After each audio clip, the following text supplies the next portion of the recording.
hace un par de horas, al llegar aquí, me he encontrado un eleusino de pro, de los que llevan muchos años viviendo aquí, Eduardo, con el cual he tenido una pequeña y amistosa controversia. Y le he dicho, oye, me ha dicho, qué valiente eres de convocar en estos tiempos un encuentro como este dedicado a los disidentes. Y yo le dije, hombre, valiente no, disidente es lo que yo he sido toda mi vida. Y efectivamente me dio la razón.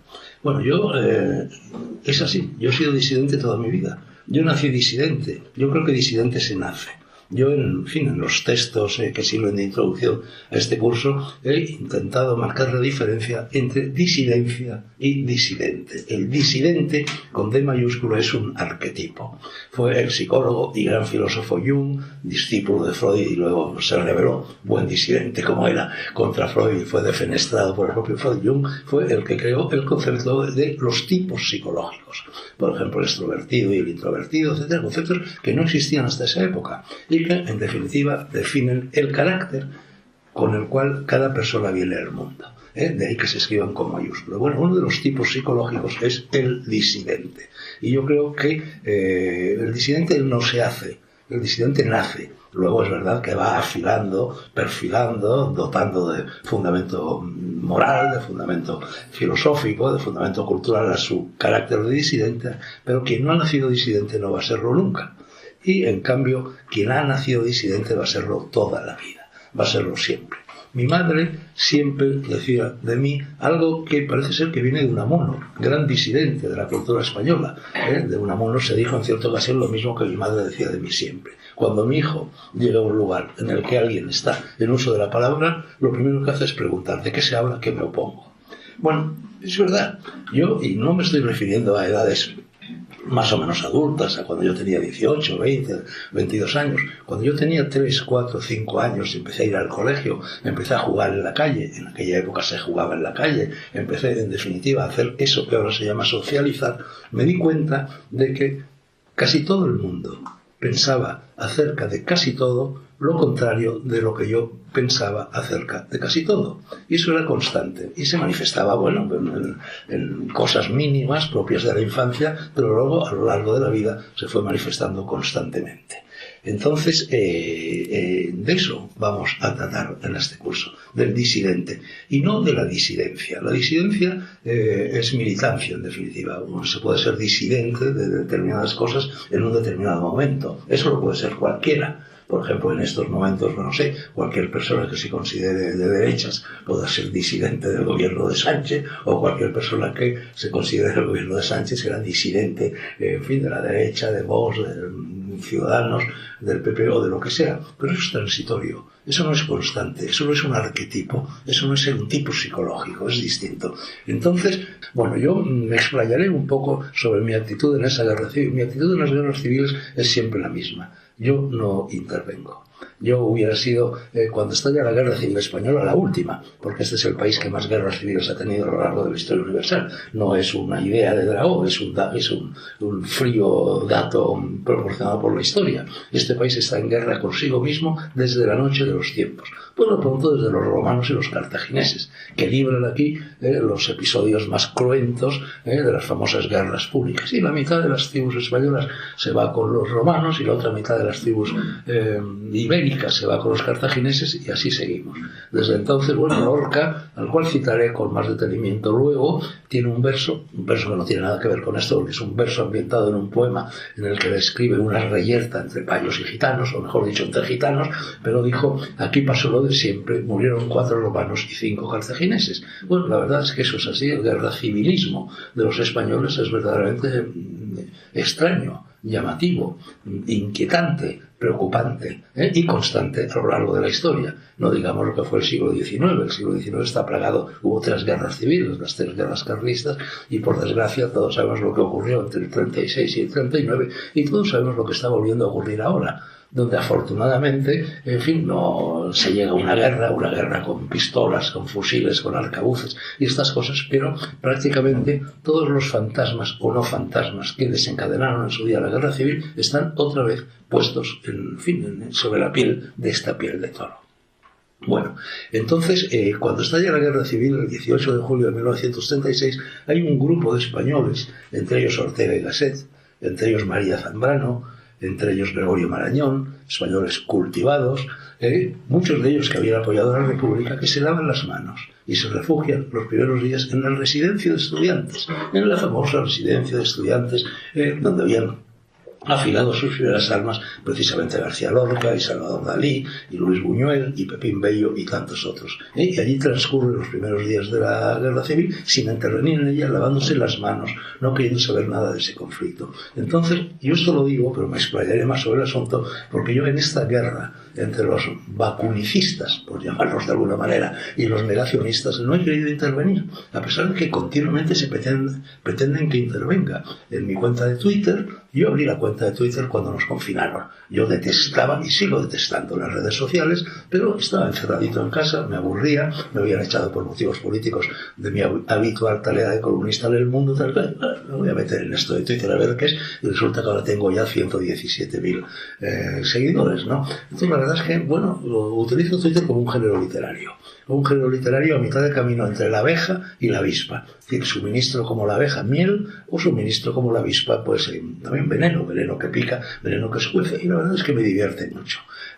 Bueno, en definitiva es el género literario del aforismo, y además te permite intervenir constantemente en cualquier cosa anecdótica o categórica de la sociedad, y además inmediatamente recibes una respuesta, cosa que normalmente no la recibes inmediatamente con un libro o ni siquiera con un artículo de periódico. Total, que a mí me llama mucho la atención cómo en los comentarios que generan mis tweets continuamente hacen alusión a esta guerra de las vacunas, a esta guerra civil, pero lo hacen con verdadero sectarismo, cuando yo no he tomado nunca postura, yo no me he pronunciado, y no me he pronunciado porque yo solo me pronuncio sobre las cosas que puedo verificar. Lo que yo no puedo verificar, suspendo el juicio, y yo no puedo verificar si todo esto que nos cuentan los negacionistas, como el señor López Mirones, sobre las vacunas, eso no es cierto, o lo que nos cuentan los no negacionistas, no lo puedo verificar. Yo no soy biólogo, no soy virólogo, no soy químico, me llenan la cabeza los unos y los otros con argumentos, con informes, con cosas, con leyendas, con bulos, con verdades, y yo no puedo discernir. Entonces suspendo el juicio. Hago lo mismo que Ortega y Gasset, que María Zambrano y que Gregorio Marañón, y me retiro a la residencia de estudiantes. Quería decir otra cosa. Uno de los tweets últimos que dejé, yo decía algo así como, parafraseando, aludiendo a ese célebre verso de Antonio Machado de cuando llegue el momento del último viaje y esté al partir la nave que nunca de tornar me encontraréis a bordo ligero de equipaje, casi desnudo como los hijos de la mar. Entonces dejé un tweet que decía algo así, no lo recuerdo muy bien, pero decía algo así como aludía ha llegado el momento del último viaje. Bueno, eso suscitó también una curiosa cadena de gentes que me escribían o que llamaban por teléfono, yo que sé, a Emma, en fin, a mi gente cercana y tal y cual, muchos de ellos eleusinos, alarmadísimos, porque yo había puesto ese tuit. Pero bueno, vamos a ver, señores. En primer lugar, un poquito de sentido del humor. En segundo lugar, oye, es evidente que a los 86 años está cercano el día del último viaje. Yo recuerdo que cuando yo tenía 20 años quería ser escritor, siempre quise ser escritor, o 25, 30, siempre me fijaba en la solapa de los libros, en la fecha en que los buenos libros habían sido escritos. Y era muy consolador darme cuenta de que casi todos los buenos libros que se han escrito en la historia de la humanidad, el autor en el momento de escribirlos tenía de 40 años para arriba. Yo tenía 20, tenía 25, tenía 30, decía, bueno, me queda tiempo. Bueno, ahora sigo haciendo lo mismo. Entonces veo que continuamente se muere todo el mundo. Es una cosa verdaderamente impresionante. Se está muriendo todo bicho viviente. ¿Será por la vacuna o no será por la vacuna? ¿Será por el COVID o no será por la COVID? Pero bueno, eso es un hecho innegable, fríamente estadístico. Se está muriendo todo el mundo, entre ellos muchos amigos míos, y se está muriendo mucha gente de repente, sin causa aparente alguna, y gente de muy corta edad, o por lo menos de una edad muy inferior a la que normalmente se muere la gente, ¿no? Y curiosamente, además, naturalmente yo me entero sobre todo, aparte si se me muere un amigo o alguien de la familia, me entero de las personas cuyas muertes aparecen en la prensa. Y nunca se dice de que han muerto, o casi nunca se dice de que han muerto, aparte de ese clásico eufemismo de ha muerto de una larga enfermedad. ¿Veis? Es una larga enfermedad. Sí, la famosa repentinitis, ¿no? Entonces, pero de esto tendrás ocasión de hablar mañana. No, bueno, pues vendrá, me imagino, al hilo de tu discurso y del coloquio que tu discurso suscita. Cáncer, a tutti pleni, sí, sí, pero es que ya ni siquiera en muchos casos del cáncer no dicen ha muerto y punto. Y uno se queda diciendo, bueno, ¿de qué diablos ha muerto? A los 40 años jugando al fútbol y, no sé, chutando a puerta, ¿no? Es raro que muera tanta gente así, ¿no? Efectivamente. Bueno, pues me fijo a la edad en la que se muere la gente y entonces, yo, con mi edad se muere casi todo el mundo, mucho antes. A partir de los 80, no digamos ya a partir de menores edades, palma casi todo el mundo. Entonces lo normal es que yo, con la edad que tengo, piense en la muerte. Pero aparte de eso, es que yo he pensado en la muerte toda mi vida. Es más, en estos mismos cursos, en fin, he hablado muchas veces de que hay que llevar a la muerte por compañera. Hay que pensar en la muerte siempre. El mayor acto de disidencia que hay es muerte. Cuando nos morimos, se acaba todo. Eso es disidencia pura. Y al fin y al cabo, en Eleusis, en los ritos iniciáticos del santuario de Eleusis, y hace pocos meses, en el mes de marzo último, celebramos uno de estos encuentros precisamente en el yacimiento arqueológico de Eleusis, a 17 kilómetros de Atenas. De lo que se trataba era de morir en vida a través de una serie de ritos, de la ingesta de determinadas sustancias, de determinadas reflexiones, etcétera, etcétera, etcétera. Porque, efectivamente, todo lo que le sucede a un ser humano transcurre entre el momento del nacimiento y el momento de la muerte, que son dos momentos muy parecidos entre sí. El nacimiento se viene de un mundo oscuro, si es que se viene de alguna parte, oscuro en la medida en que no sabemos de dónde se viene. A lo mejor no se viene de ninguna parte, pero en fin, en cualquier caso no sabemos de dónde se viene, y es una explosión hacia la luz, hacia el exterior, hacia la realidad tangible, hacia esta mesa, hacia las caras de todos ustedes, y luego en la muerte se produce una implosión. Se regresa a ese mundo oscuro o quizá desconocido. Y esto es el mayor enigma de la existencia humana, es de dónde venimos y a dónde vamos. Todos los poetas han cantado esa incógnita, esa doble pregunta a lo largo de la historia de la humanidad. Entonces, yo he hablado de la muerte toda mi vida, y a mí me sorprende mucho que la gente cercana, por ejemplo, mi hijo, Aquela, que tiene 10 años, y que ha descubierto que la gente se muere, cosa que los niños descubren en un determinado momento, lo descubrió fundamentalmente porque hace 2 años tuvo un conejo en ese pueblo de Castilfrío donde, en fin, pasamos los veranos, etcétera, y el conejo se murió porque lo mató una coneja.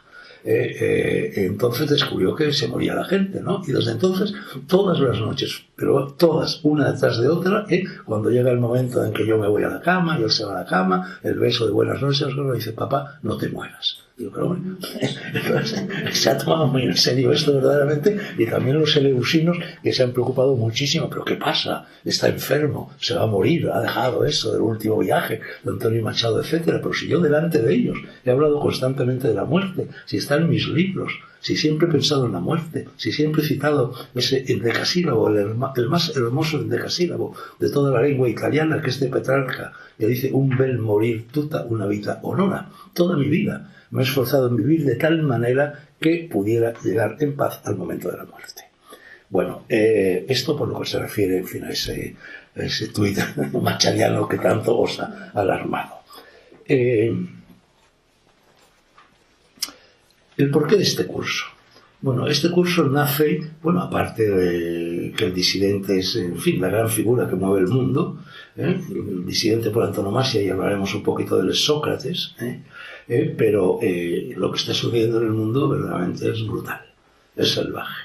Estamos en un trance de extinción planetaria inminente. Y cuando me refiero a extinción planetaria, no me refiero a una catástrofe telúrica de los planetas, de las estrellas, del Sol. No, me refiero al planeta Tierra. Verdaderamente, el camino emprendido en nombre, fundamentalmente por Internet, hablaremos de eso también, y de la Agenda 2030, y no digamos ya de la 2050, significa el fin de la historia de la humanidad.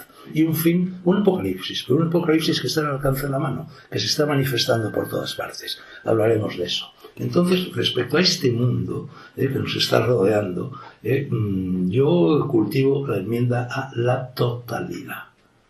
Y esa toma de conciencia de la necesidad de una enmienda a la totalidad y de la rebelión, o por lo menos de la toma de conciencia que ello comporta, es lo que me ha sugerido la idea de hacer este curso. Es un curso sobre el mundo de hoy. Hay un libro maravilloso de Stefan Zweig, son las memorias de Stefan Zweig, que se titula El mundo de ayer. Y realmente en él se palpa, se huele, se siente la hermosura del mundo de ayer. algo que quienes no lo conocieron no se lo creen, porque lo que les están contando es exactamente lo contrario. Yo no puedo remontarme, como hace Stefan Zweig en ese libro maravilloso, a la Viena anterior a la Primera Guerra Mundial, la Viena de los grandes intelectuales, la Viena de los valses, la Viena de la alegría de vivir, de la joie de vivir, pero sí puedo remontarme al mundo que yo he conocido, al mundo de mi infancia, al mundo de mi adolescencia, al mundo de mi juventud, a un mundo que terminó hace relativamente muy poquito tiempo. Concretamente terminó el punto de partida de esa decadencia de la humanidad. Yo lo cifro en el momento en que apareció un señor que se llamaba Bill Gates, aquí en España, que vino a lanzar lo que se llamaba entonces las autopistas de la información. Yo estaba veraneando en Alicante, acompañado por mi hija Ixa y por su madre, y antes de comer me coloqué un momento allí delante de la tele, la encendí y apareció en el telediario este señor, que no llevaba cuernos, ni tenía pezuñas, ni escupía azufre. Yo no me di cuenta de que era el demonio, de que nos estaba anunciando lo que era una conspiración, una conjura para la extinción de la humanidad. Porque estas cosas que se están perpetrando ahora no es que sean nuevas, han sucedido siempre. Quiero decir, no sé, por poner un ejemplo, el primero que se me viene a las mentes, pues ya las hacía Calígula en el Imperio Romano, pero no existía Internet, no existía una posibilidad como existe ahora de que esas medidas de exterminio se aplicaran urbi et orbi al mismo tiempo con implacabilidad absoluta. Entonces lo que ese señor nos estaba anunciando era ni más ni menos que el fin del mundo, era el apocalipsis, era el anticristo. Bueno, ese es un poco el porqué de este curso.